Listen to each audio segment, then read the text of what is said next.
আসসালামু আলাইকুম, welcome to my YouTube channel. আশা করি সবাই ভালো আছেন।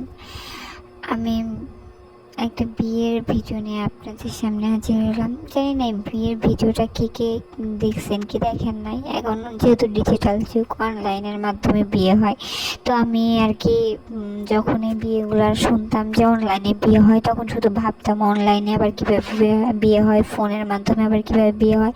মানে খুব আগ্রহ ছিল আসলে কীভাবে কী হয়। আমার মনে আছে 2013 কি 14-তে, মানে তখন আর কি এরকমভাবে অ্যাভেলেবেল ফোনে বিয়ে ছিল না। তো আমার একটা বান্ধবী তা বলতেছে যে ওর ভাবির ওদের বাসায় নিয়ে আসবে। তো ওর বলতেছে আমার ভাইয়া বিদেশ আছে, আমার ভাবির মানে ভাইয়ের সাথে বিয়ে হয়েছে। তো আমরা বলতেছি কিভাবে বিয়ে হয়েছে, ফোনের মাধ্যমে আবার কীভাবে বিয়ে হয়। বললে যেখানে ছেলে মানে স্বাক্ষর দেয়, সেখানে অভিভাবক স্বাক্ষর দেয় আর কি, মেয়ের স্বাক্ষর মেয়ে নিচে দেয়, গার্জিয়ানের মাধ্যমে আর কি বিয়ে হয়। আবার নতুন করে যখন ছেলে আসে দেশে, তখন আবার নাকি কি বলে, মানে আবার নতুন করে আর কি বিয়ে যতটুকু অসম্পূর্ণ থাকে ওটা সম্পূর্ণ করে আর কি। তখন থেকেই খুব আগ্রহ ছিল। তখন এতটাও মানে ফোনের মাধ্যমে বিয়েটা আসলে প্রচলিত ছিল না। এখন অ্যাভেলেবেল বিয়ে হচ্ছে ফোনে, মানে অনলাইনের মাধ্যমে ছেলে বিদেশ থাকে, মেয়ে বাংলাদেশ থাকে, বিয়ে হচ্ছে এরকমভাবে আর কি। তখন এতটা অ্যাভেলেবেল ছিল না।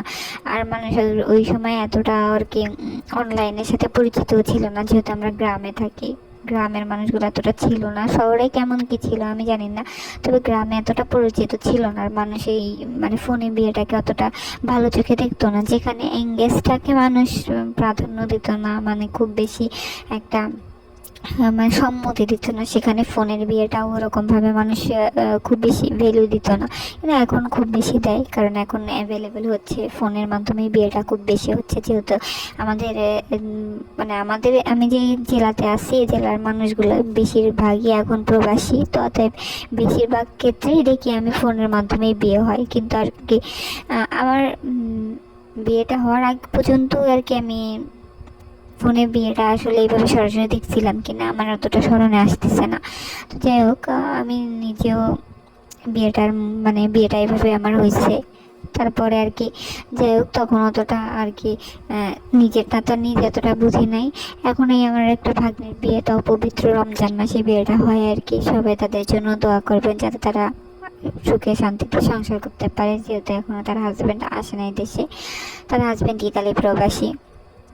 তো রমজান মাসে দুপুর 2টা-2:30টার দিকে আমার মনে হয় বিয়েটা হচ্ছিল আর কি। ওই ছেলেটার ফ্রেন্ডগুলো আর কি থাকবে না, তারা ছুটি নেয়, সেই ক্ষেত্রে দুপুর টাইমে বিয়েটা হয়। এরা আবার চলে যাবে, আবার বিকেল টাইমে যখন ইফতারি টাইম, ওই সময় আবার যেটা বরযাত্রী বলে, মানে বর ছাড়াই যাত্রী যেটা, ওইটাই আসবে। কারণ বর থাকলে বরযাত্রী হতো, যেহেতু বর নেই তো বর ছাড়া যাত্রীটাই আসবে। তো এই যে ছেলের সাথে কাজে কথা বলতেছে এবং কি তাদের মেয়ের ফ্যামিলির অভিভাবকগুলো এখানে আছে, ছেলের ফ্যামিলির অভিভাবক আছে এখানে। যতটুকু আর কি আমি জানি যে আপনার ছেলের যেহেতু নাই, ছেলের অভিভাবক বলতে বড় ভাই বা বাবা এরা থাকে, বা মেয়ের ফ্যামিলিতে বড় মানে যারা গার্জিয়ান, বাবা বা দাদা। এর মেয়ের হলো দাদা ছিল, যেহেতু বাবা বিদেশ থাকে, সেক্ষেত্রে আমার ভাগ্নির হলো দাদা ছিল এখানে উপস্থিত। আর বাবা ছিল না, বাবা বিদেশ ছিল, এই জন্য আর কি গার্জিয়ান হিসেবে দাদাই সব কিছু কমপ্লিট করে আর কি। এখানে মোনাজাত হচ্ছে, ছেলের সাথে কথা বলার পরে আর কি ছেলের বিয়ের প্রস্তাব, যেটাকে আর কি আমাদের ইসলামিক মতে হলো ছেলেকে বিয়ের প্রস্তাব দেয়। ছেলে সম্মতি দেওয়ার পরে আলহামদুলিল্লাহ বলার পরে আর কি এই যে সবাই মোনাজাত ধরছে, মোনাজাত ধরার পরে সবার শেষে হলো মেয়ের কাছে নিয়ে যাবে, মেয়ের স্বাক্ষর দিয়ে দেবে। এটাই হলো ফোনের বিয়ে। আর বাংলাদেশে আসার পরে যতটুকু বাকি থাকে, আবার স্বাক্ষর, হয়তো কাজী আয়না, আবার দোয়া দুরুদ পড়ে আর কি, মানে যেটা আর কি সরা বলে সম্ভবত। আমি আসলে মাথায় আমার ঢুকতেছে না। আমি যতটুকু বুঝছি ততটুকুই আপনাদের বোঝাচ্ছি আর কি। নিজে বিয়ে করলে কি হয়েছে, বিয়ের ওই আর কি সরা কাবিন এগুলো আর কি আমার মাথায় ঢুকে না। যাই হোক, আমি যতটুকু বুঝছি অতটুকু বুঝিয়েছি। তো আপনাদের কাছে বিয়েটা যারা নতুন আর কি এইভাবে ফোনের মাধ্যমে অনলাইনে বিয়ে দেখছেন, তারা কমেন্টে অবশ্যই জানাবে যে আপনাদের কাছে কেমন লাগলো। আর আমি অবশ্য আগে পরে দেখছি, কয়েকটা বিয়ে এরকম দেখছি, হয়তো ফুল মানে দেখি না, একেবারে শুরু থেকে শেষ পর্যন্ত আমি দেখি নাই, এটাই শুধু শুরু থেকে শেষ পর্যন্ত দেখছি। যেহেতু রমজান মাস, সেহেতু ওরকমভাবে কোনো আয়োজন হয় নাই, আর ওরকমভাবে রেডি সেডি ছিল না।